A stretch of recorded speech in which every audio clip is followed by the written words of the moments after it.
साथियों, हमारे बीच मोतीलाल राय जी रेलवे में स्टेशन मास्टर हैं और आए मुझे बड़ी खुशी हुई। और ये अपनी खुशी इजहार करने भी आए और कुछ सामाजिक जो व्यवस्था है उस व्यवस्था के प्रति इन्हें बड़ा कष्ट है, तकलीफ़ भी है। इन्होंने अपने हृदय से एहसास किया है, उस पर भी ये बात करेंगे, क्योंकि अपना काम इंसान अपने अनुरूप नहीं कर पाता है तो बहुत तकलीफ़ होती है। ये बहुत बड़ी तकलीफ़ होती है। स्वतंत्र भारत में हम रहते हैं, लेकिन धार्मिक रूप से आज भी हम स्वतंत्र नहीं हैं। इसका बहुत तकलीफ़ है, क्योंकि संविधान में ये दिया हुआ है कि हर मनुष्य अपने तरीके से, अपने हिसाब से, अपनी व्यवस्था के अनुसार, अपने स्वतंत्र विचारों से, खुले मन से अपने कार्य को कर सकता है। ऐसा लोगों का कहना भी है, संविधान भी कहता है, लेकिन ऐसा ज़मीनी हकीकत नहीं है।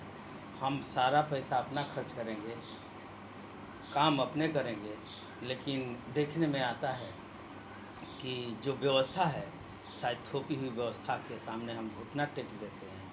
और घुटना टेकने की वजह से हम नहीं हैं, हमारे लोग हैं, हमारा परिवार है, हमारा समाज है, जो अज्ञानता के कारण हमें घुटना टेकने को मजबूर करता है। और वही दर्द खुशी के साथ उस तकलीफ़ को आप लोगों के सामने रखेंगे। चूँकि आप लोगों के सामने इसलिए कि आप जनता हैं, पब्लिक हैं, और आपके इस पर कमेंट आएंगे तो शायद उनकी तकलीफ़ थोड़े कम होंगे कि शायद समाज में लोग हैं जो इस व्यवस्था के खिलाफ़ बोलने वाले हैं, और वो ताकत उन्हें एहसास होगा कि मेरे साथ है, तो शायद अपने परिवार समाज के साथ हम लड़ सकते हैं और अपनी व्यवस्था को कायम कर सकते हैं, उस व्यवस्था को बदल सकते हैं। आज नहीं तो कल बदल सकते हैं, लेकिन मेरे अंदर है कि नहीं, हमें अपनी व्यवस्था के अनुरूप ही चलना चाहिए।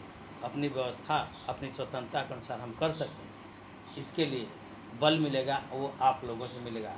आप लोग इस वीडियो में कमेंट करके देंगे कि इन्हें बल और शक्ति, चूँकि आप हैं तो आप अपनी शक्ति किस प्रकार देंगे, ताकि अपने परिवार और समाज के साथ ये मिल कर के, और जो व्यवस्था थोपी हुई है, जो व्यवस्था शिक्षित होने के बाद, महापुरुषों के जानने के बाद दिल से नहीं चाहते हैं, फिर भी समाज के साथ, परिवार के साथ मजबूर होना पड़ता है, वो मजबूरी ख़त्म हो। इसीलिए आप लोगों के सामने हम लोग आए हैं, और इसका निदान भी आप ही लोग बताएंगे। क्योंकि जनता और समाज बहुत सरोपर है, और समाज की बातें जब आएंगी तो खुलकर जो आएंगी, वो समाज की बातों को स्वीकार करेगा। और इसीलिए आप लोगों के सामने आए हैं। और हमारे राय जी आज आए हैं अपने बच्चे की शादी करके, उस खुशी में मुझे मिठाई भी देना है। मैं राय जी को धन्यवाद देना चाहता हूँ, और वे बच्चे और बहू खुशहाल रहें, और महापुरुषों की बातों को, महापुरुषों के जीवन को आत्मसात करके और समाज में एक संदेश देंगे। इसी आशा के साथ ऐसे फादर मिले हैं उन बच्चों को कि वो चाहते हैं कि नहीं, हमारा जो अपना समाज है, अपनी व्यवस्था है, अपनी सोच है, अपने विचार हैं, वो बच्चे भी अपनाएं, और बच्चे ही समाज में आगे ताकत बनेंगे। इसी आशा के साथ राय जी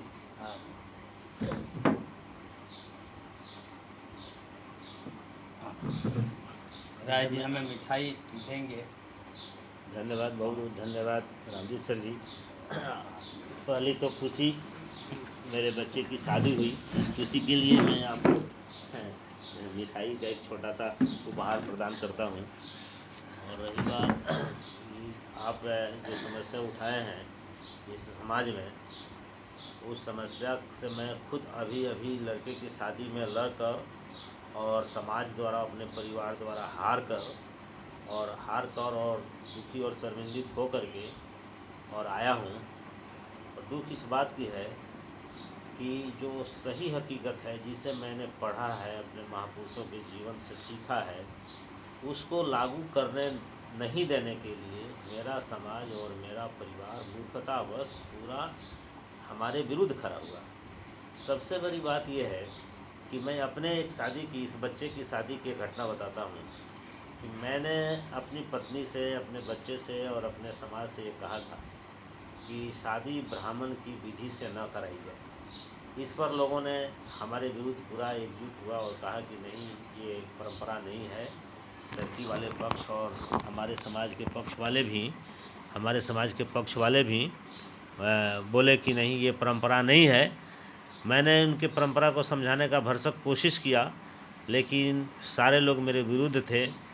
और ये षड्यंत्र तब और हमें दुख दिया कि मेरे जो पारंपरिक जो पुरोहित थे, उसने बोला कि 2 बजे के बाद आपके कथा मटकोर का मुहूर्त होता है। 2 बजे तक हम लोगों ने इंतज़ार किया और वो नहीं आए।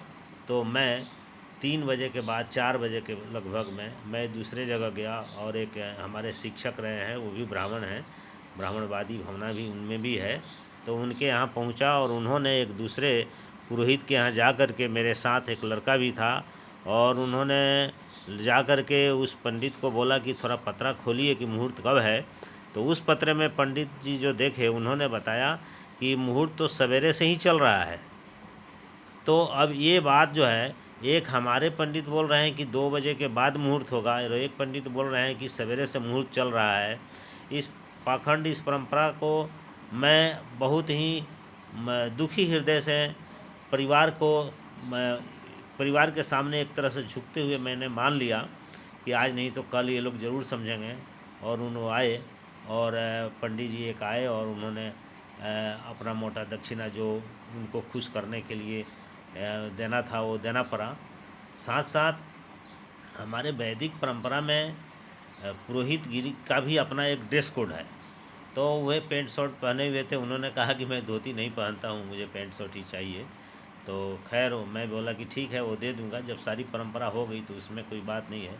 लेकिन दुख की बात यह है कि मेरे घर और परिवार के, समाज के लोग, मैंने अभी तक जो पढ़ा, मैंने जो अर्जन किया, मैंने जो सीखा, मैंने जो अध्ययन किया, उसका कीमत 0 है उन लोगों के पास। और जो अनजान और मूर्ख व्यक्ति जो कह देगा, उसकी जाति सिर्फ ब्राह्मण होनी चाहिए, वो कितना पढ़ा लिखा है, कितना ज्ञानी है, इससे मतलब नहीं है। लेकिन वो जो समय का मुहूर्त बता देगा, उसी पर सब लोग अडिग थे। मैं पूरा संघर्ष किया, लड़ाई किया, लेकिन मैं अकेला पड़ा। हाँ, इस संघर्ष के बदौलत एक फ़ायदा हुआ कि मेरे गोतिया में एक आदमी जो मेरे काका लगेंगे, उन्होंने इस बात को महसूस किया और बोला कि ठीक है, आप जो बोल रहे हैं वो सही है, इसको भविष्य में इसको हम लोग सुधार करेंगे। तो सर मैं इस पर रोकूंगा। मैं चाहूँगा कि आप तो कलकत्ता में हैं जी जी, लेकिन आपका गांव जहां है उसका एक बार जिक्र कर दीजिए, उस गांव का, जिला का, मैं यहाँ और नाम अपना। जी, मेरा नाम मोतीलाल राय है। मैं तो हावड़ा में रेलवे में स्टेशन मास्टर में कार्यरत हूँ अभी तक। मेरा घर पड़ेगा छपरा जिला के तरैया थाना के अंतर्गत छपिया गांव है वहाँ। और मेरे लड़के की, सबसे छोटे लड़के की शादी जहाँ हो रही थी, वो लोग तो पुराने परंपरा के यादों हैं। उन लोगों की बात छोड़िए, जब मेरे ही समाज और मेरे परिवार में लड़के और मेरे पत्नी और मेरे परिवार वाले मेरी बात नहीं माने, तो उस बेचारे की क्या दोष है। लड़की वाले ने जो अरेंजमेंट किया था उस पर मुझे कुछ कमेंट नहीं करना है। मेरा कहना यह है कि हमारे पास जो अध्ययन है, हमने जो सीखा है, जो पढ़ा है, और जिसको इम्प्लीमेंट करना चाहा, परिवार उसको नहीं मानता है। तो एक पढ़े लिखे व्यक्ति भी अपने परिवार में सामाजिक बहाव में वो बह जाते हैं पत्ते की तरह। तो ये सामाजिक एक बदलाव की ज़रूरत है। मैं संघर्षरत हूँ, मैं आशा पराजित ज़रूर हूँ, मगर मैं हमेशा के लिए अंत नहीं हूँ, मेरा संघर्ष जारी है। सर, पराजित तो आप नहीं हैं, इसलिए कि आपने अपने ऊपर विजय पाया है, जी और अपने ऊपर विजय पाया है, उस विजय को परिवार की विजय के रूप में बदलना चाहते हैं, समाज की विजय के रूप में बदलना चाहते हैं। इसलिए आप समझ रहे हैं कि मैं पराजित हूँ। जी, क्योंकि जब आप अपने पर विजय नहीं प्राप्त करते तो पूरे परिवार और समाज से आप इस व्यवस्था के प्रति बगावत नहीं करते। बगावत करना का मतलब पराजित होना नहीं होता है। बगावत करने का मतलब होता है कि आज नहीं कल हम इस व्यवस्था पर विजय प्राप्त करेंगे। सबसे बड़ी बात है सर कि हमारे समाज में जो कुछ पढ़े लिखे लड़के हैं और जो समाज है, वो हमारी बातों को या हमारे महापुरुषों को, जीवनी को समझना नहीं चाहता है। केवल हमारे समाज के लोग हमारे महापुरुषों के जीवनी को पढ़ लें तो ये बहुत काफ़ी होगा। लेकिन वे लोग पढ़ने के और सुनने के आदी नहीं बने। अब वो अज्ञानता है। बाबा साहब ने शिक्षित होने का मतलब यही बताया था जी कि हर तरह की शिक्षा को अर्जित करो जी और सामाजिक शिक्षा को अर्जित करो, अपनी व्यवस्था को समझो, क्योंकि शिक्षा के द्वारा चूँकि देखिए राज साहब, शिक्षा का मतलब होता है दिमाग को जिंदा करना, जी और दिमाग का जिंदा होने का मतलब होता है सही क्या है, गलत क्या है, जी इसको पहचानना।